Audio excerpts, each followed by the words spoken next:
Everybody, class 11 economics के अंदर आपका एक बार फिर से स्वागत है।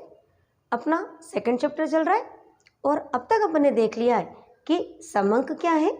अर्थशास्त्र के अंदर सांख्यिकी का जब अपन महत्व देखते हैं तो उसमें समंक किस प्रकार उपयोगी है। समंक का अर्थ मैंने आपको बताया था कि किसी भी समस्या का समाधान ढूंढने के लिए उस समस्या संबंधित जो तथ्य होते हैं, जो जानकारियाँ होती है, उन्हीं के संख्यात्मक मान को अपन समंक या डेटा कहते हैं। तो अपना यह लेसन है समंकों का संग्रह। लेसन का नाम है समंकों का संग्रह, जिसकी एक वीडियो अपन ने देख ली और आज अपन इसकी देखेंगे वीडियो नंबर 2। तो लास्ट वीडियो के अंदर अपन ने देखा था कि समंक दो प्रकार के होते हैं, प्राथमिक समंक और द्वितीयक समंक। प्राथमिक समंक जिन्हें अनुसंधानकर्ता पहली बार एकत्र कर रहा है, और द्वितीय समंक जिसे पहले से किसी ने एकत्रित करके रखा है और अब अनुसंधानकर्ता द्वारा उसमें कुछ एडिटिंग, कुछ परिवर्तन किया जा रहा है और उसके ऊपर आगे और अध्ययन किया जा रहा है। तो समंकों के संग्रह की कितनी विधियों की बात करी थी? 5 विधियों की, जिसके अंदर से दो विधियों का अपन ने अध्ययन कर लिया है। पहली विधि थी प्रत्यक्ष या व्यक्तिगत संपर्क और दूसरी थी अप्रत्यक्ष या मौखिक अनुसंधान द्वारा। आज अपन इसकी 3 और विधियां देखेंगे। स्थानीय स्रोतों से, सूचकों द्वारा प्रश्नावली भरवाकर और प्रगणकों द्वारा अनुसूची भरवाना। तो सबसे पहले अपन देखेंगे स्थानीय स्रोतों से। जैसा कि अपन पढ़ रहे हैं, समंकों का संग्रह अर्थात हमें किसी समस्या का समाधान करना है तो उससे संबंधित अपन को तथ्य जुटाने, जानकारियाँ जुटानी है, इसे ही समंकों का संग्रह कहते हैं। तो अब स्थानीय स्रोतों से अपन किस प्रकार से समंक एकत्रित करेंगे? तो स्थानीय स्रोतों से जब अपन को समंक एकत्रित करने तो वहाँ पर या इस विधि में अनुसंधानकर्ता स्वयं को फील्ड में या उस अनुसंधान के स्थान पर जाने की कोई आवश्यकता नहीं है। यहाँ पर वो क्या करता है, वहाँ के जो स्थानीय लोग होते हैं, अर्थात जो उसका अनुसंधान का जो क्षेत्र है, जो एरिया है, वहाँ के जो स्थानीय लोग हैं वहाँ, या फिर वो अपने लोगों को वहाँ पर डेपुट कर देता है और वो वहाँ से संबंधित सूचनाओं को एकत्रित करके और इन्हें या अर्थात अनुसंधानकर्ता को देते हैं। अर्थात वह विधि जिसमें अनुसंधानकर्ता स्वयं को अनुसंधान के क्षेत्र पर जाने की आवश्यकता नहीं है, बल्कि अनुसंधानकर्ता अपने व्यक्तियों को उस क्षेत्र के अंदर डेपुट कर देता है और वो व्यक्ति संवाददाता कहलाते हैं। उन व्यक्तियों को क्या कहते हैं? संवाददाता। और वो संवाददाता उस क्षेत्र से संबंधित जानकारियों को एकत्रित करके और अनुसंधानकर्ता को देते हैं। जैसे हमारे जितने भी न्यूज़ चैनल होते हैं, है ना, हमारे जो टीवी चैनल हैं या जो न्यूज़पेपर वाले हैं, वो सब क्या करते हैं, शहर में, गाँवों में, अलग अलग एरिया में उनके संवाददाता वहाँ पर डेपुट होते हैं। वो संवाददाता हर वक्त उस एरिया के अंदर रहते हैं और वहाँ पर होने वाली छोटी बड़ी जितनी भी घटनाएं होती है उसकी जानकारी उस चैनल तक पहुंचाते हैं। तो ये जो संवाददाता के द्वारा समंक एकत्रित किया जाता है उसे कहते हैं स्थानीय स्रोतों से समंकों का संग्रह। तो इसके अंदर संवाददाताओं के द्वारा समंकों का एकत्रीकरण किया जाता है और इसके गुण क्या है? तो समय व धन की बचत होती है क्योंकि अनुसंधानकर्ता स्वयं को हर जगह जाने की आवश्यकता नहीं है। उसने अपने आदमी अर्थात अपने संवाददाता डेपुट करके रखे, वही उस एरिया की सारी जानकारियाँ उसको दे देते हैं। तो समय व धन की कम मतलब इसमें समय कम लगता है, धन कम लगता है, सतत सूचना, कंटिन्यूस सूचना मिलती रहती है। क्यों? क्योंकि यदि अनुसंधानकर्ता कहीं पर जाएगा तो वो सब जगह तो एक साथ जा नहीं सकता है और हर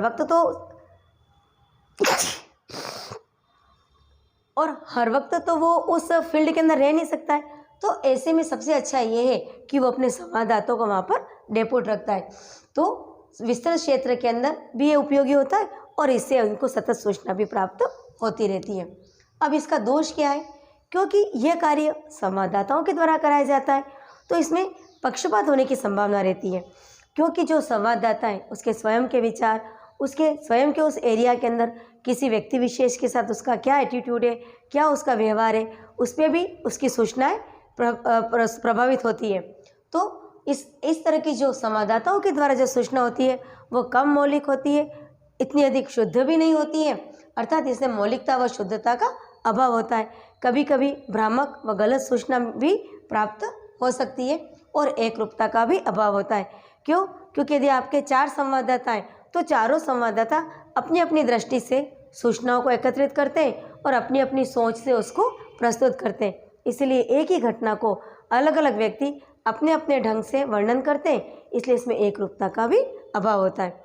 अन्यथा ये समय व धन की दृष्टि से बहुत ही अच्छी विधि है और विस्तृत क्षेत्र के अंदर संवाददाताओं के द्वारा सूचना एकत्रित करना बहुत ही फायदेमंद होता है। और हमारे जितने भी समाचार एजेंसियां हैं, ये सब हर कोई अपने संवाददाताओं के द्वारा ही अर्थात स्थानीय स्रोतों के द्वारा ही समंकों को एकत्रित करती है। आंकड़ों के संग्रह की चौथी विधि है सूचकों द्वारा प्रश्नावली भरवाना। अब बच्चों, सूचक क्या होते हैं? तो सूचक का अर्थ होता है वह व्यक्ति जिससे हमें सूचनाएं लेनी है, अर्थात सूचनाएं देने वाले को सूचक कहते हैं। तो क्योंकि यहाँ पर क्या किया जा रहा है, सूचक के द्वारा प्रश्नावली को भरवाया जा रहा है, तो इस विधि में सूचकों का पढ़ा लिखा होना, एजुकेटेड होना बहुत आवश्यक है। इसलिए यह विधि उन देशों में अधिक उपयोगी है जहाँ की जनता जागरूक है, जहाँ की जनता पढ़ी लिखी है। तो सूचकों द्वारा प्रश्नावली भरवाने के अंदर क्या किया जाता है, इसमें भी अनुसंधानकर्ता स्वयं को फील्ड में जाने की कोई आवश्यकता नहीं है। इसमें क्या करता है, अनुसंधानकर्ता उसको जो भी प्रश्न पूछने हैं वो एक कागज़ के ऊपर उसकी प्रश्नावली तैयार करता है। प्रश्नावली का कागज़ तैयार हो गया, साथ में एक अनुरोध पत्र होता है और उसको डाक के द्वारा सूचकों तक भेजा जाता है और उसके अंदर विशेष रूप से अनुरोध किया जाता है कि इन प्रश्नों के उत्तर इस समय अवधि तक भर करके पुनः सरकार को लौटाने हैं।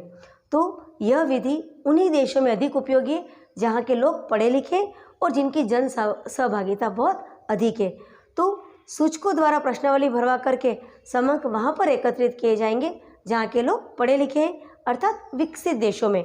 भारत जैसे देशों के अंदर यह विधि उपयोगी नहीं है क्योंकि हमारे देश की काफ़ी जनता साक्षर नहीं है और अनपढ़ है, तो उनके लिए ये विधि उपयोगी नहीं है। तो सूचकों द्वारा प्रश्नावली भरवाने के अंदर सबसे बड़ी जो बात है वो होती है कि इसमें जो अनुसंधान करता होता है उसको उस एरिया तक जाने की आवश्यकता नहीं होती है।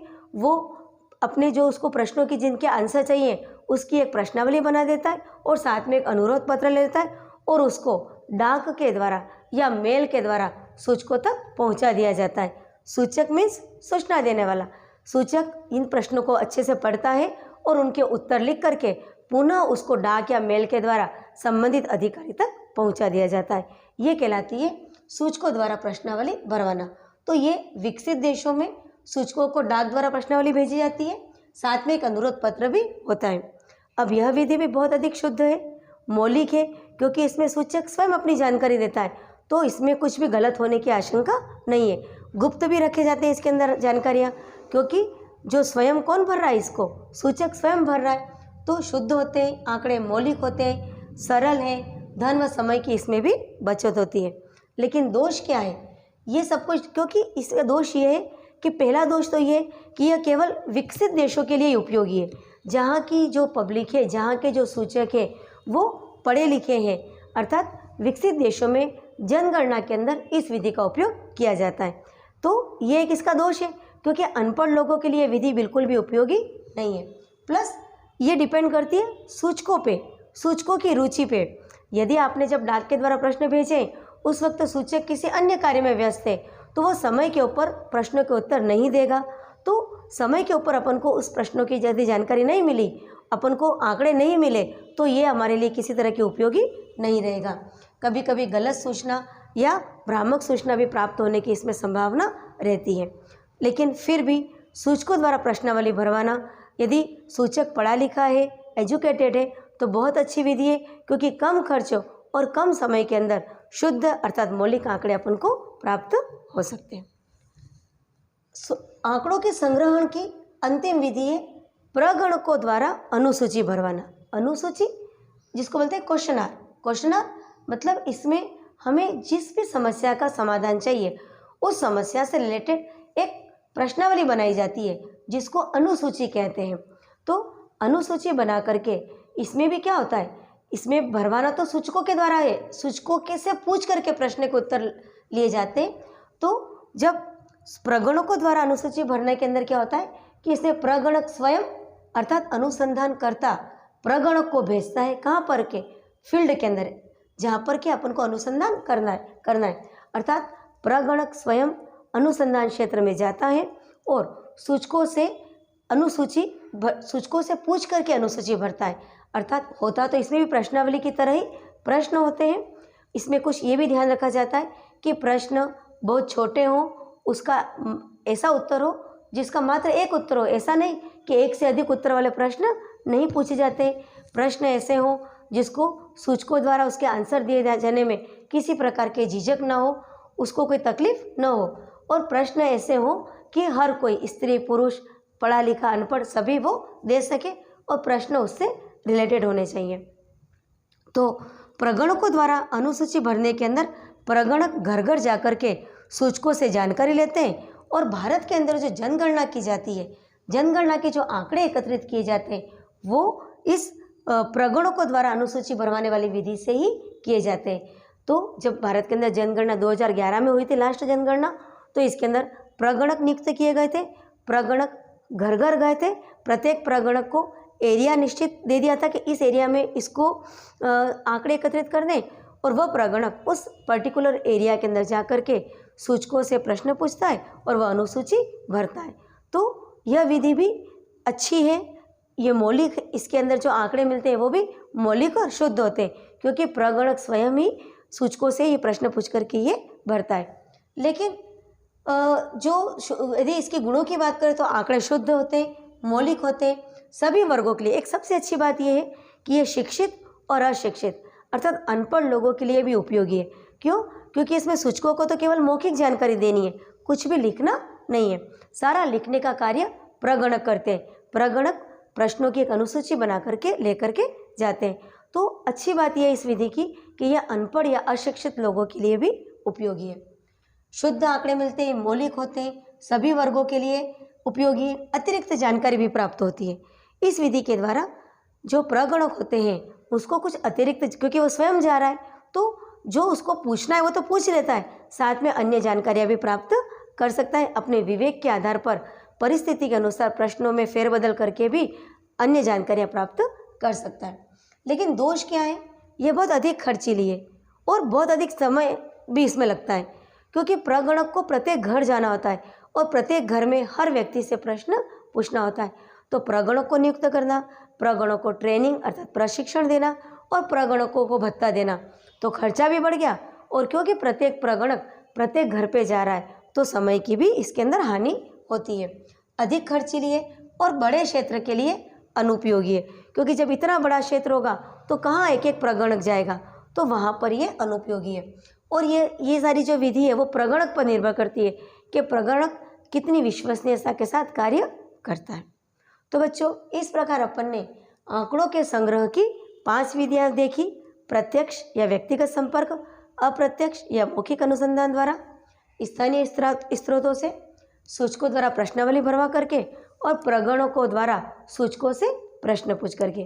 तो आंकड़ों के संग्रह की 5 विधियों की जानकारी अपन को हो गई है। इस प्रकार जो सांख्यिकी अध्ययन का जो पहला चरण है वो था आंकड़ों का संग्रह करना। तो आंकड़ों का संग्रह करना अपन ने देख लिया। अब अगले चरण के बारे में अपन अगली वीडियो के अंदर फिर से तब देखेंगे। तब तक आप मेरे साथ बने रहिए। Thank you.